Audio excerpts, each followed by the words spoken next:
शिवसेना उद्धव बाळासाहेब ठाकरे गटाचे देवळाली मतदारसंघाचे महाविकास आघाडीचे अधिकृत उमेदवार योगेश घोलप यांची प्रचाराची रॅली आज गिरणारे, चहेडी, पंपिंग, विहितगाव यामधून मथुरा रोड, योगेश्वर नगर, कोठुळे गल्ली, हाडोळे मळा, सौभाग्यनगर या ठिकाणी संपन्न झाली।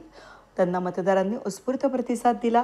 त्यांच्याबरोबर नगरसेविका सुनीता कोठुळे, उत्तम कोठुळे, सचिन कोठुळे, आत्माराम माढाव, संजय कोठुळे, दीपक काळे, शशिकांत कोठुळे, राजू मोरे, समाधान कोठुळे, सुधाकर ओहळ, नदीम शेख, गंगाराम पवार, अशोक मस्के, महाविकास आघाडीचे पदाधिकारी आणि कार्यकर्ते उपस्थित होते। देवळाली मतदारसंघातील महाविकास आघाडीचे उमेदवार योगेश बापू घोलप यांना येत्या विधानसभा निवडणुकीमध्ये प्रचंड मताने विजय करा असं आवाहन आमच्या सर्व विहितगाव परिसरातील ग्रामस्थांच्या वतीने मी करत आहे।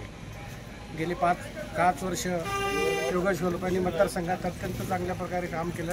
अत्यंत नम्र सेवक म्हणून त्यांनी सेवा बजावली, कुठाशी उद्धट वागले नाही।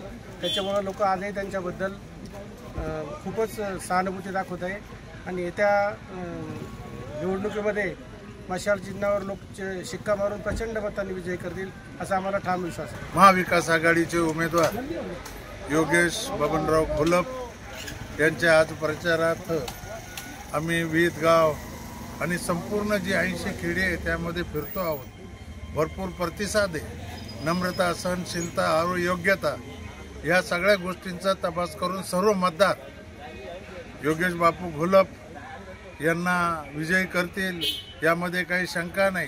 कारण गेली 30 वर्ष त्यांनी केलेला विकास आजही मतदाराच्या स्मरणात आहे, समोर दिसतो आहे। त्यामुळे सर्व लोक योगेश बापू घोलप क्रमांक 4 मशाल निशाणीवर बटन दाबून विजय करतील। धन्यवाद। आज या ठिकाणी आमचे महाविकास आघाडीचे अधिकृत उमेदवार योगेश बबनरावजी घोलप यांचा गाव भेट दौरा चालू आहे आणि अत्यंत चांगल्या प्रकारे प्रतिसाद चालू आहे आमच्या विहितगावमध्ये आणि आमच्या विहितगावकरांकडून कमीत कमी 70% मतदान भाऊसाठी होईल अशी आम्ही अपेक्षा बाळगतो।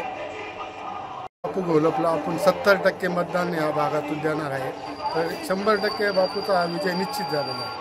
वेद न्यूजसाठी प्रतिनिधी अनिल गुंजाळ, नाशिक रोड।